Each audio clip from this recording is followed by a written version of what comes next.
Positive ಬಂದಾಗ ಎಲ್ಲರೂ ಸ್ಕ್ಯಾನಿಂಗಿಗೆ ಹೋಗಿರ್ತಾರೆ, ಫಸ್ಟ್ ಸ್ಕ್ಯಾನಿಂಗ್ಗೆ. ಸೊ ಅಲ್ಲಿ ಹಾರ್ಟ್ ಬೀಟ್ ಬಂದಿರಲ್ಲ. ಅವಾಗ ಏನು ಹೇಳ್ತಾರೆ ಡಾಕ್ಟರು, ಇನ್ನು 2 ವೀಕ್ಸ್ ಬಿಟ್ಟು ಮತ್ತೆ ರಿಪೀಟ್ ಸ್ಕ್ಯಾನ್ ಮಾಡೋಣ ಅಂತ ಹೇಳಿ ಕಳಿಸ್ತಾರೆ.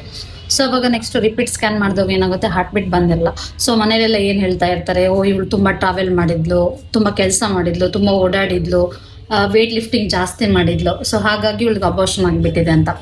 8 to 10 ವೀಕ್ಸಲ್ಲಿ ಏನು ಅಬಾರ್ಷನ್ ಆಗುತ್ತಲ್ಲ, ಇದು ಮೇನಾಗಿ ಆಗೋದು ಭ್ರೂಣ ಚೆನ್ನಾಗಿಲ್ಲ ಅಂದರೆ ಮಾತ್ರ ಏನಾಗುತ್ತೆ, ಅಬಾರ್ಷನ್ ಆಗುತ್ತೆ. ಅಂತಂದರೆ 90% ಏನಾಗುತ್ತೆ, ಇದರಲ್ಲಿ ಕ್ರೋಮೋಸೋಮಲ್ ಅಬ್ನಾರ್ಮಲಿಟೀಸ್ ಇದ್ದಾಗ ಏನಾಗುತ್ತೆ, ಭ್ರೂಣ ಅಬಾರ್ಟ್ ಥರ ಆಗುತ್ತೆ. ಅಂದರೆ ಅದು ನಮಗೆ ಬಾಡಿ ಸಪೋರ್ಟ್ ಮಾಡಲ್ಲ, ಅಲೋ ಮಾಡಲ್ಲ ಈ ಪ್ರೆಗ್ನೆನ್ಸಿನ. ಯಾಕಂತಂದರೆ ಇದು ಚೆನ್ನಾಗಿಲ್ಲ. ಈಗ ಇನ್ ಕೇಸ್ ಕಂಟಿನ್ಯೂ ಆಯಿತು ಅಂತಂದ್ರೆ ಏನಾಗುತ್ತೆ, ಮುಂದೆ ಒಂದಲ್ಲ ಒಂದಿನ ಏನಾಗುತ್ತೆ, ಇದು ಅಬಾರ್ಷನ್ ಆಗದೆ ಅಂತ ಏನಾಗುತ್ತೆ, ಅದು ಅಬಾರ್ಷನ್ ಆಗಿಬಿಡುತ್ತೆ, ಅಂದರೆ ಬ್ಲೀಡಿಂಗ್ ಆಗಿಬಿಡುತ್ತೆ.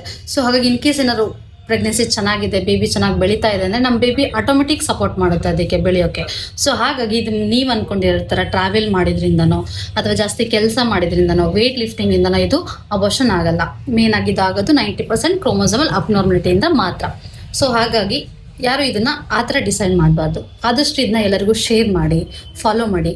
ನಿಮ್ಗೆ ಏನಾರ ಇನ್ಫಾರ್ಮೇಷನ್ ಬೇಕಿದ್ರೆ ನಂಗೆ ಮೆಸೇಜ್ ಮಾಡಿ. Thank you.